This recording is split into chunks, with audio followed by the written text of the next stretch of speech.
Hey everyone, and welcome back. This is session number 4 as part of our week-long Procreate event. And I am so excited to welcome back our good friend Addie Hanson from Wooly Pronto. Great to see you, Addie. Good to see you too, Tom. Hi, everybody. Thank you so much for coming. And we're not the only 2 people on this call, are we? Well, not the only 2 beings on this call. Who's joining us today? Correct. Today we have our guest artist, Pokey. She's got some grumpiness. She's got a coat on because she has some allergies, but she's fine. And she's happiest when she's in my lap. So she's going to be here for the session, hopefully not causing too much trouble. Should be learning some great Procreate techniques, though, no doubt. Yeah. She's licking the cone. We've got so many cat lovers in the community. I thought they'd appreciate that. So, Addie, what are you going to be teaching the design cutters today?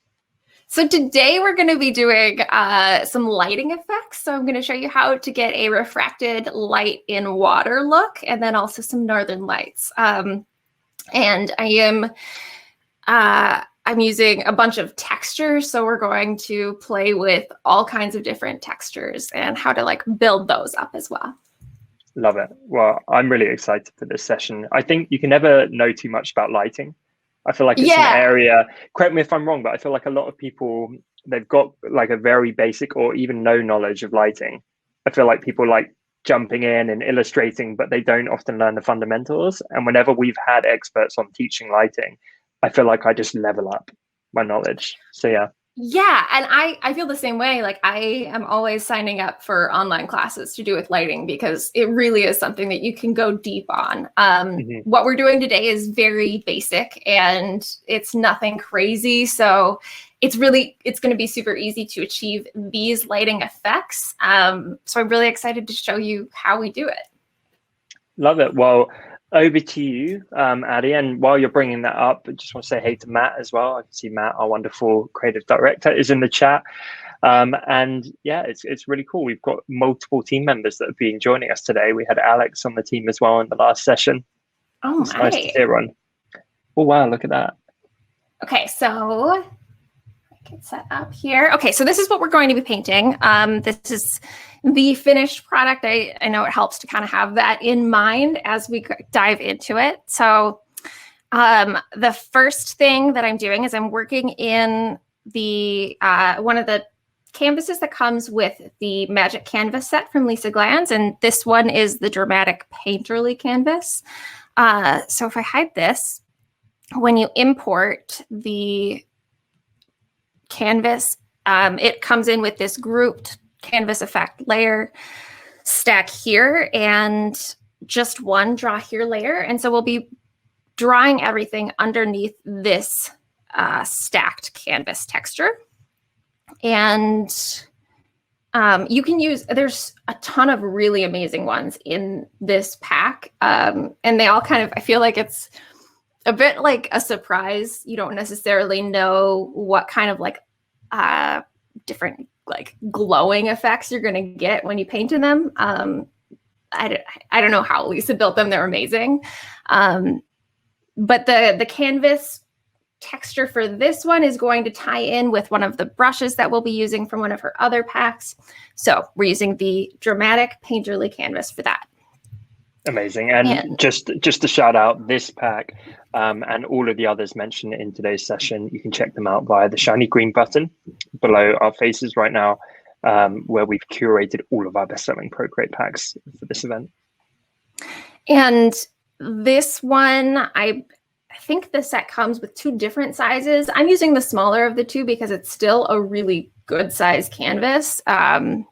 I don't know off the top of my head what it is, but if you're tight on layers, definitely go with the smaller size. The brushes as well will look a little different depending on what canvas size you use because the textures don't necessarily scale with the canvas size, if that makes sense. Yeah. So what I have here is I've just added in a bunch of layers. We'll add more in. I'm not going to be super organized with naming my layers for this, so bear with me. On the very background layer, I'm going to start with a dark background. I'm selecting this lighter tealy blue color. And you immediately see all of this rich canvas effect. And so you kind of have to play around when you're setting a background color with these canvases, because you're not necessarily going to get the precise color that you choose. So you can see it's lighter up here and darker down here. Even that just feels like a work of art already. Right? And blue's my favorite color. That's not me. Give me a giant canvas of that. I'd happily have that on the wall. For real. So on my base layer, what I'm going to do is draw a selection, and I'm going to use the rectangular selection tool. And I'm zooming out so that I can see my full canvas. And I'm just going to select a little less than half the upper half of the canvas. So I'm going to have a little more space on the bottom to draw in the iceberg and the narwhal. And I'm going to go ahead and save this selection just in case I lose it later. You can do that by tapping on the heart and then this plus sign here. And we'll be like jumping around a little bit, but it's nice to have that as a backup. And then I'm going to pull out my color palette here. I'm using a color palette that I sent to the team. And if you're on my email list, it's also my March color palette, so you might already have it. And I'm going to start off using this cream color. And the first brush that I am using is from the Instant Artist pack, and I'm going to use the Big Fat Pencil. And I have pulled all of my brushes up to the top since I'm going to be switching between two different brush packs. When you switch in between, it automatically pulls you back up to the top of the brush pack, not necessarily the last one that you used. So I like to group mine per project. You can create a new set and drag all of the brushes in if you want. That's an even faster way to work between them. But when we're jumping around, this is how I like to do it. So with the Big Fat Pencil, and my selection is not live. So to get that back, I'm just going to press and hold on my selection tool there. And then with this selected, I am just going to draw in this horizon line. And I'm drawing right on the selection line. Just these little bumpy hill squiggle things. And then I'm going to select a darker teal here, and still using the Big Fat Pencil, I'm going to decrease the opacity a bit and keep the size a little bigger. And layer this on the shoreline right below.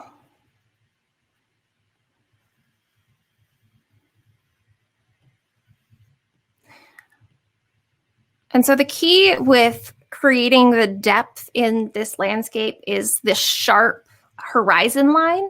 So above we have the sky and below we have the sea, and we'll create the same with the other elements. And so using the selection tool is just a really great way to get that crisp line. All right, so next I'm going to release my selection, and I'm going to duplicate this layer.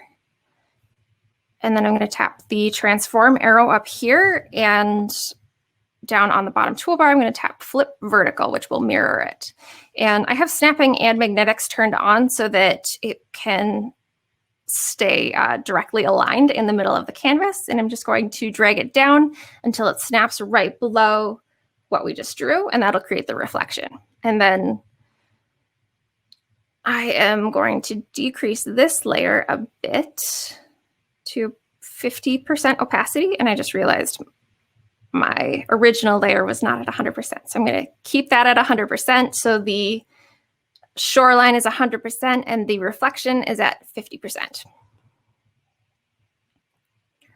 And then we have our shoreline drawn. That looks really cool. Then like so simple, right? Mm-hmm. So then next, I'm going to move up to a new layer above this, and I want to get that selection back. So if you saved it, you can tap the selection tool and go back into save and load. Or if if it was the last selection that you used, you can just press and hold on the selection tool and it will reload the most recent selection that you had.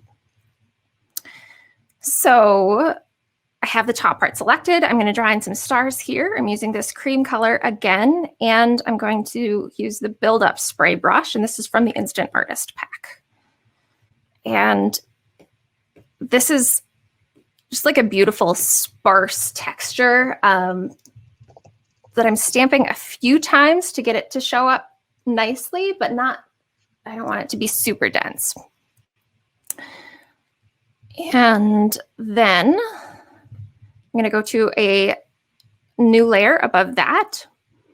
And I'm going to press and hold on the selection tool to get back into my selection toolbar. And then I'm going to tap invert to select the bottom half of the canvas. And you can see the selections switched. You can see the diagonal lines from the mask here on the upper half. And now we're going to do the refracted light rays. And for this, I'm going to use the Delicate Dust and Scratches brush. And because this canvas is pretty big, you might want to increase the overall size of the brush just so that you're working a little faster. So to do that, you can tap into the brush and under stroke path, which is the first option here on the left, the original brush is set to no spacing here, and you can increase it. I like to do like 5 to 7%. And then when you go back down into properties, it will increase the maximum size amount. So if I increase the spacing up here to about 13%, go back into properties, you can see it's now 521, and I can increase it even more. And then when you want to reset the brush, you can just go back down into about this brush and hit reset, and it'll take it back to what it was originally. So with that Delicate Dust brush, I'm just going to use this mint color and, oh, I don't have my selection live anymore. I'm going to reselect. So with that selection live on the lower half,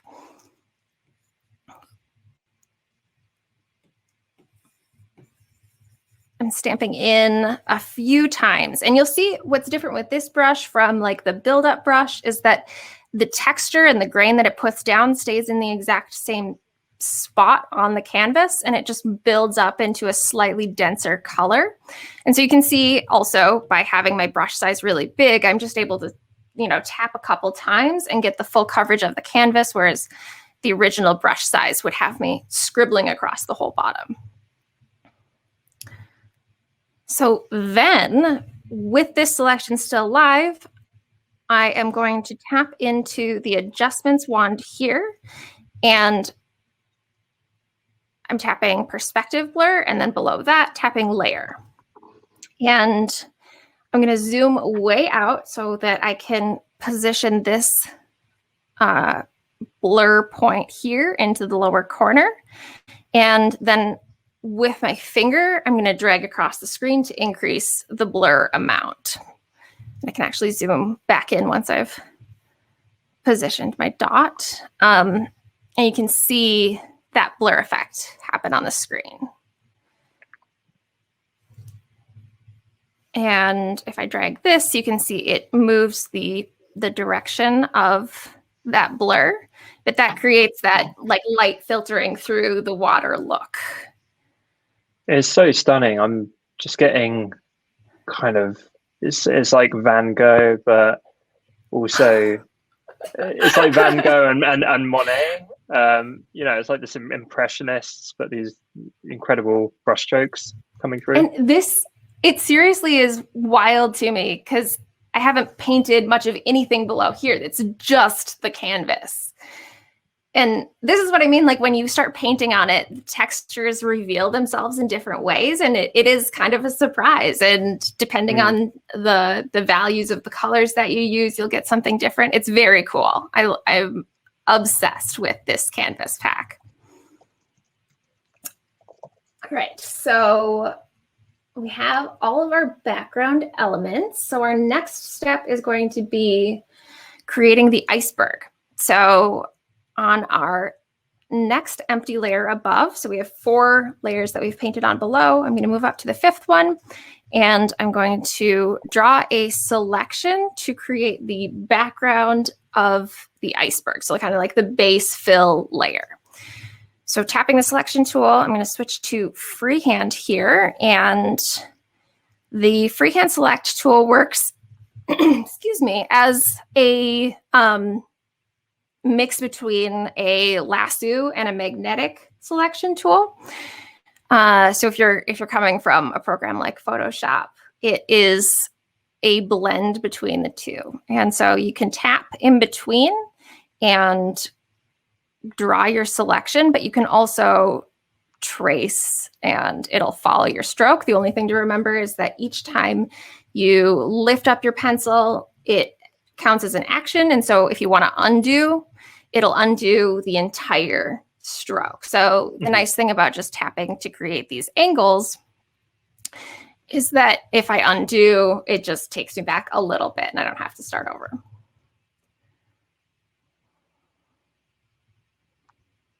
And what I am trying to draw here with the shape is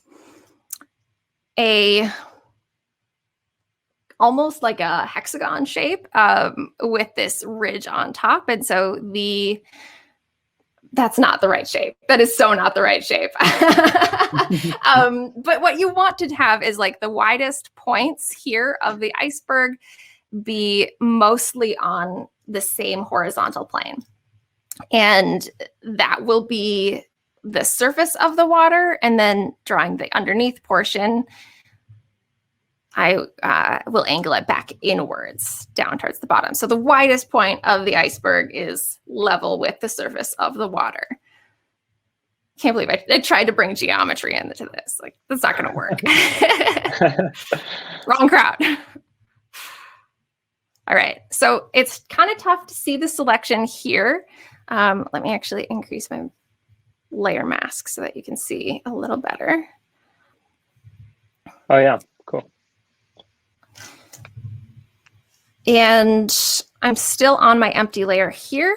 I'm going to pull in this really dark purple color here for the background.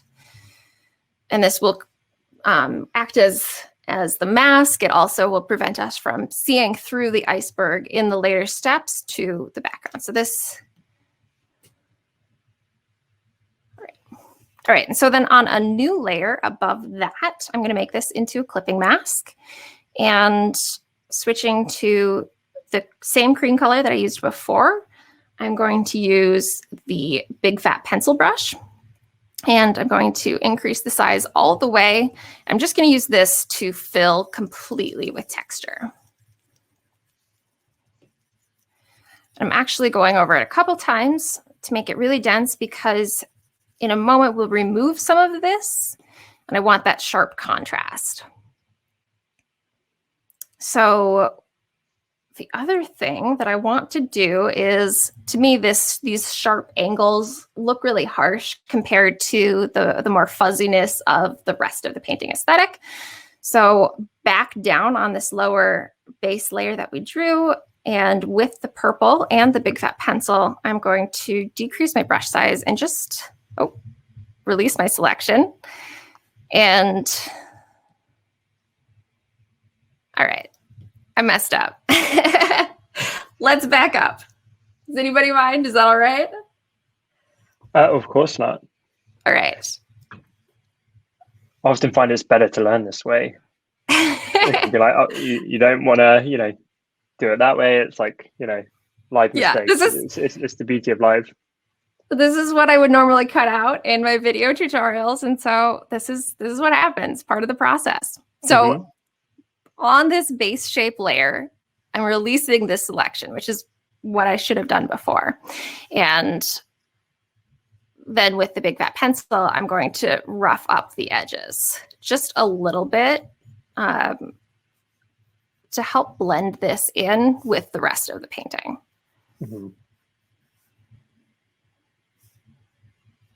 Don't you just love Lisa's brush names, by the way, Addie? Yes. They're so descriptive. It's really useful. It's nice that it is useful and memorable. I'm sure you've seen, I use a lot of emojis in my brush names to help me remember which ones I like. So I'll go in and edit the brush title just so that I can remember, oh, I really like this one. I'm going to put a whale beside it. Or this is the one that I'm using for this project. But with her brushes, you almost don't need to because they are really memorable brush names. I also feel like her brushes are, her brush packs are organized really well. They're not too overwhelming. So like her Delicious Texture pack, she sorted the stamps in a different brush set than the painting brushes. It's really well done. I'm a big fangirl.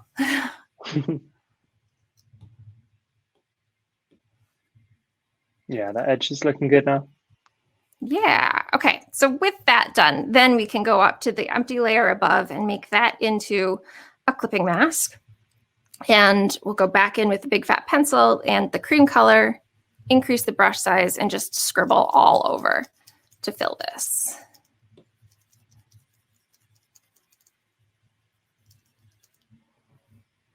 All right, and then on this layer, I'm going to tap again to bring up the side menu, and I'm going to tap mask. And this will allow us to erase in a non-destructive way. And so it'll erase just what I've painted here, but then if I want to put that texture back, it will do it in the exact same way. It'll put back exactly what I laid down. So then I'm going to switch to the eraser, and on the eraser tool in the Instant Artist pack, I'm using the Soft Canvas Builder. And let's see, my brush size about 60% or so. And on this upper portion, oh, that's a little big, maybe 20%. On this upper portion, I'm using this on the layer mask to erase these planes, which will help give the iceberg some depth. And so really what I'm doing is just going like down from the point and then back up into like the valley of the iceberg. And if you want, you can use the quick shape feature to create perfectly straight lines if you want to keep that more angular look. And so if you keep your pencil touching to the screen and hold, you'll see this little notification comes up that says line created, and it creates that perfectly straight line.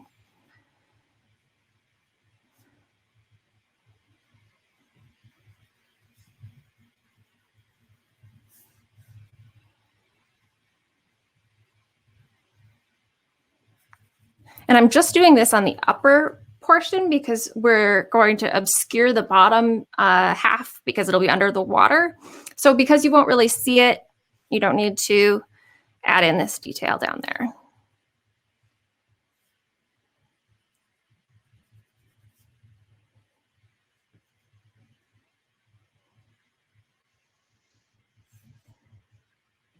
And so if I'll show you here, because I'm on the layer mask, I want to erase this line. But layer masks work in just black and white. And so when I switch to the paintbrush, it automatically puts me on white, and I could just fill in. Is that on white? I don't even know what brush I'm using, but it'll fill back in that color completely.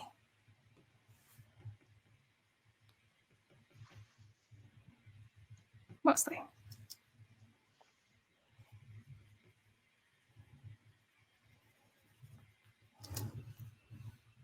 Okay, so we have our iceberg generally, and on the layer mask still, I'm going to tap the selection tool and switch back into the rectangle selection. And starting from the lower portion, I'm going to draw a rectangle to select the bottom half of the iceberg. And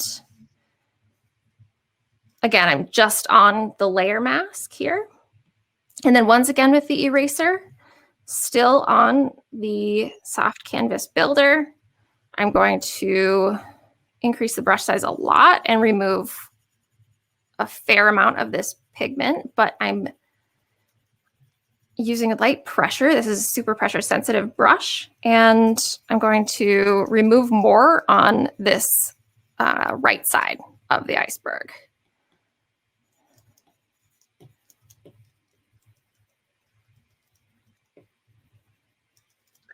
God, the textures are really rich. And they work together so well. I feel like that's something I've learned using these packs is you don't have to shy away from using different textures together. Mm-hmm. Yeah, definitely. I can see Shay in the comments, just got a couple of these packs and is really loving this week. It's great to hear, Shay, and I hope you pick up even more tips in this session. That's awesome. I think it's so fun too to learn how other people use brushes in different ways. So I think you have a couple sessions using the aquarelle brushes, right? Mm-hmm. Yeah. Well, Lisa did yesterday. She showed them off to make a wreath. Yeah, and then I think Peggy is doing one at the end of the week, and it's cool to compare and see how different people use the same brushes and contrast that. Mm-hmm. I feel like you can learn a lot that way. Yeah, I completely agree. Just making sure on my notes that I am not missing any steps. Okay. You've got a very well-behaved cat there as well. Yeah, she doesn't do much. As long as I let her sit where she wants to sit. If I'm trying to move her, that's when she gets upset. If I had my golden retriever on my lap right now, I think the water bottle would be knocked over, the webcam would have been knocked upside down. Yeah, you probably would be on the floor. She'd be hosting puppies. By this point. She would have taken over. Have you brought her on a live stream? No, she's met the team, but not on a live stream yet. All right, not quite in that I'd be scared. Set yet. Yeah. Okay, so I'm on a new layer, and we're going to draw in some northern lights next. And for this, I'm going to use the greasy sponge brush. This is from the Delicious Texture Pack. And I've selected this bright blue-green color here. And set my brush size to about 30%. And we're going to start off just by drawing some squiggles in. And I'm going to use the brush to make some parts thicker. It's going to look super weird at first, but bear with me.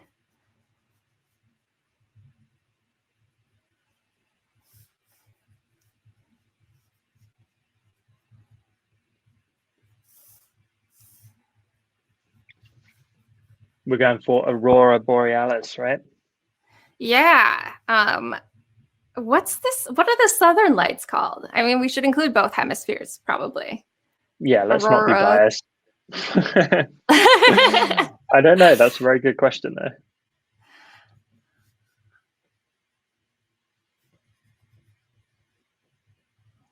I've always wanted to stay in those like clear glass globe things. What are they in, like Finland or something? That you could sleep under the northern lights.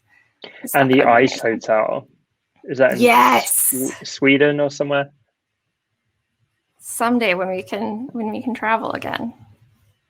And apparently it's not as cold as you'd imagine, because like an igloo, it insulates. Well, and I think the wind, having that wind blockage makes a huge difference. But it's just like, because it's so calm and still, it's much less harsh. Okay, so I switched to white, and I'm adding this on the upper left side. And I'm still using the same greasy sponge brush. And you can see I'm drawing it in really messily. And lastly, I'm going to use this bright pink color here. I'm going to add this on the lower portion.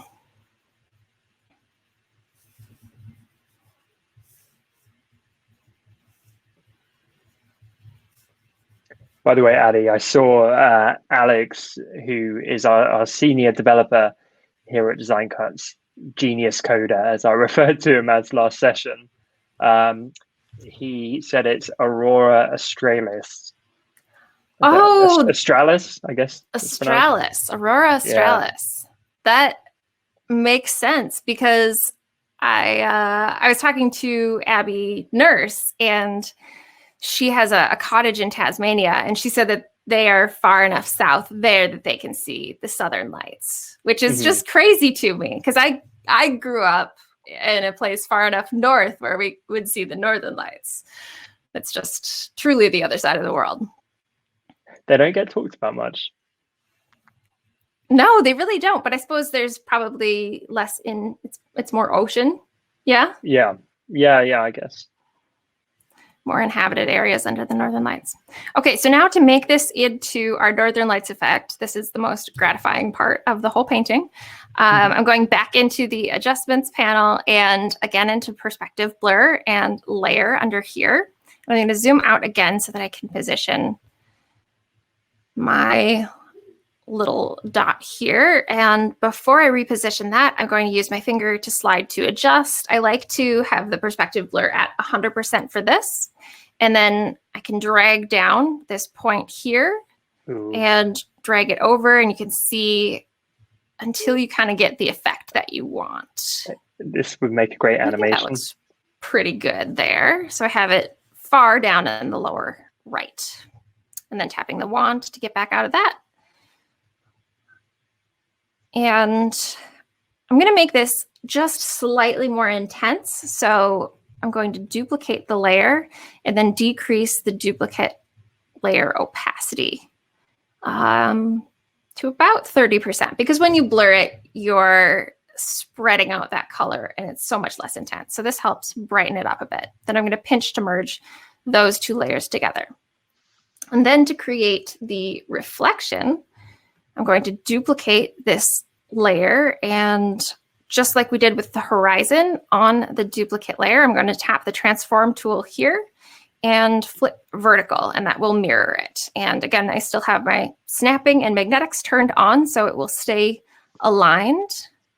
I'm going to move it down, and I'm going to move this a little further down past the shoreline or the horizon line. And tap to release. And then same thing as before, I'm going to decrease this opacity a bit as well. And now I'm going to move these up so that they're right under the canvas effect layer. And I'm going to also grab my refracted light layer down below that we did earlier and move that up as well so that everything sits above. And from here on, we'll work beneath these three layers so that the lighting effects stay on top.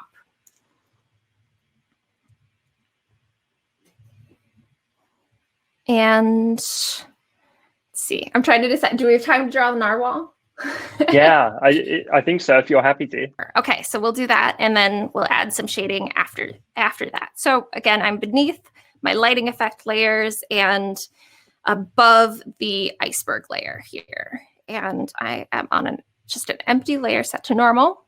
And I'm going to grab the big fat pencil brush and this mint green, the same one that I used for the refracted light. And so got my brush size set to about 30% here. And just as with the iceberg, the upper part of the narwhal is what really matters here. We'll be obscuring the lower portion. So I'm just drawing this narwhal head here. And sort of a narwhal body and tail. I don't actually know if they're shaped quite like this, but we'll be blurring it out. You won't really see it.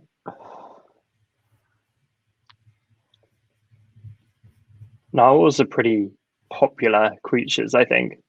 As soon as you pulled up the outcome, a bunch of people in the live chat were like, I love them. Oh, good. They are There's the unicorns of the magical sea. About them, yeah. Yeah, they don't seem real. Unicorns of the sea, yeah, exactly. I'm going to switch to the cream color for the horn, and I'm decreasing my brush size. I'm going to keep this all on one layer because it's all going to be pretty simple. And I'm just going to draw a straight line and wait until it snaps into place. And because this brush is pressure sensitive, it automatically gives it that tapered look. Mm-hmm. And then with this dark purple here, I'm going to decrease my brush size down to 1 or 2% and rotate my canvas to draw the eye. And I just think everything looks cuter with a little bean eye.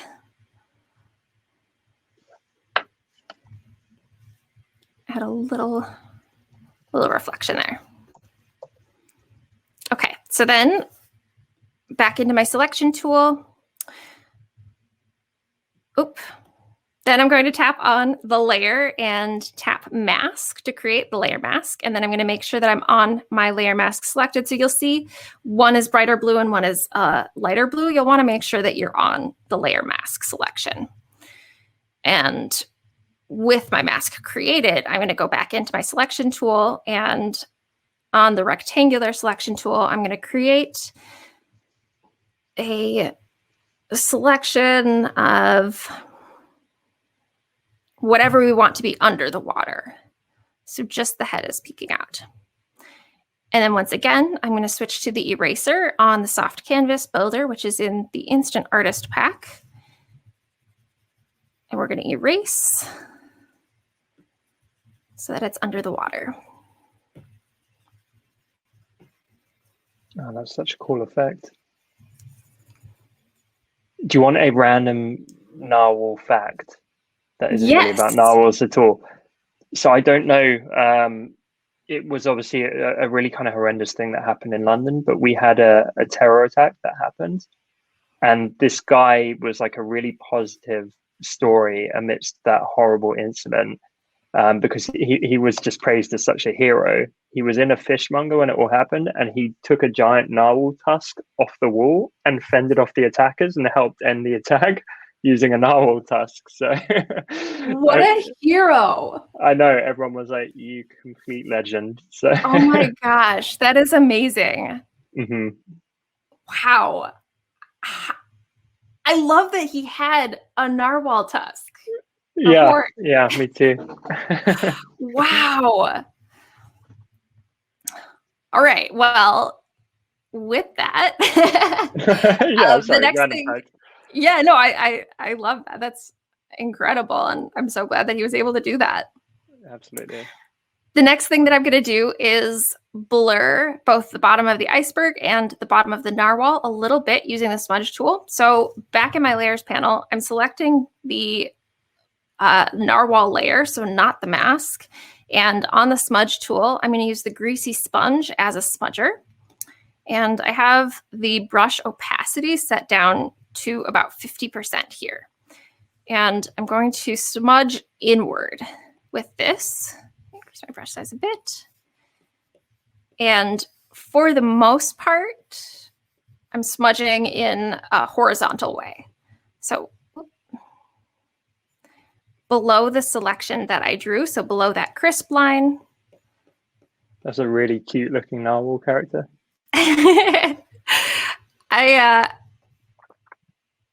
I like that it's just kind of like goofy. It's like this beautiful painterly texture, and then there's just like this little goofball narwhal.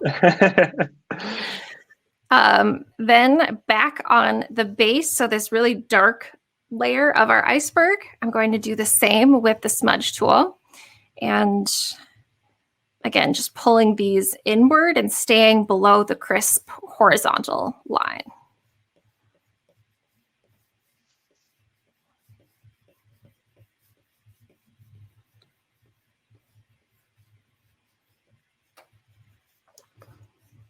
All right, and then we can add in some shading quick. And so I'm going to create a clipping mask above the iceberg, and tapping to bring up the side menu, I'm going to tap clipping mask here, and then I'm going to set the layer blend mode to multiply. And I'm going to decrease the opacity here to about 60% so it doesn't come in as harsh. I just saw a question. Somebody, it just like showed up in my chat of which brush for the smudge tool. And anytime that I was smudging, I was using the greasy sponge brush from the Delicious Texture Pack. All right, so on this multiply layer above the iceberg, and this is above the white of the iceberg, so it's on top of that stack, I'm going to use the powder brush from the Delicious Texture Pack and the same dark purple that I used before. But I'm going to decrease my brush opacity so I can start to build up the shadow here. And I'm just going to add a little bit because the iceberg looked a little bright for how dark the rest of the scene is, and the northern lights wouldn't likely light up the iceberg to that extent. Plus, icebergs or at least glaciers tend to be really dirty. You don't see it from a distance. All you see is like the white and the blue. But when you get up close, they're always like covered in bits of gravel that have washed over. So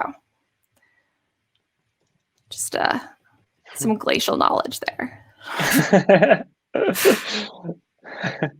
Just drop that in there.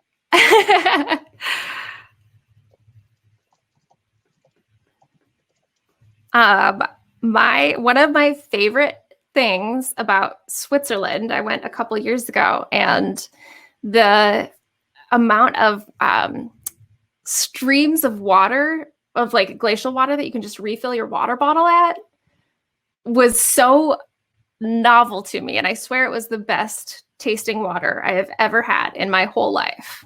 Mm-hmm. Did you ever see that movie, The Water Boy? No. Adam Sandler. He has this glistening glacial water. It's a whole scene, but yeah, it reminds me of that.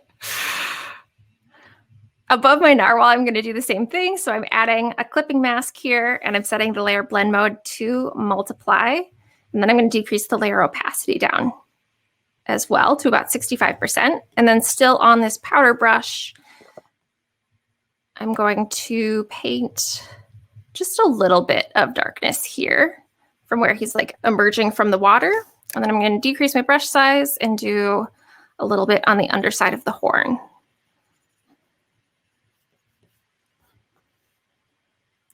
And then lastly, I feel like this is just a final touch to kind of bring it all together. Above all of the clipping masks, but still below my lighting layers, I am adding one empty layer. I'm going to set this one to multiply 2, still using the same brush and texture and color. I'm going to add a little bit of shadow from both the narwhal and the iceberg on the water itself. And so this isn't a clipping mask or anything. This just kind of helps make it feel like they are actually part of the scene and not just drawn on top.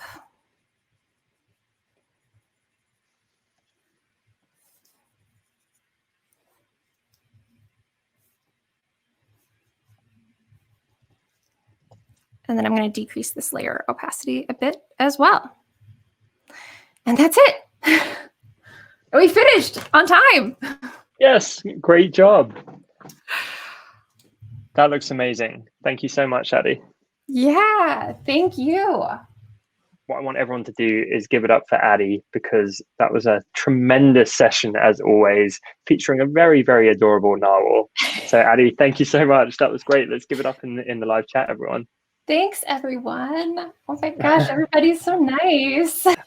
Addie, thank you. Where is the best place to find you? I know the team have linked it up a couple of times, but really your website, YouTube, etc. You're doing more incredible teaching on those platforms, right?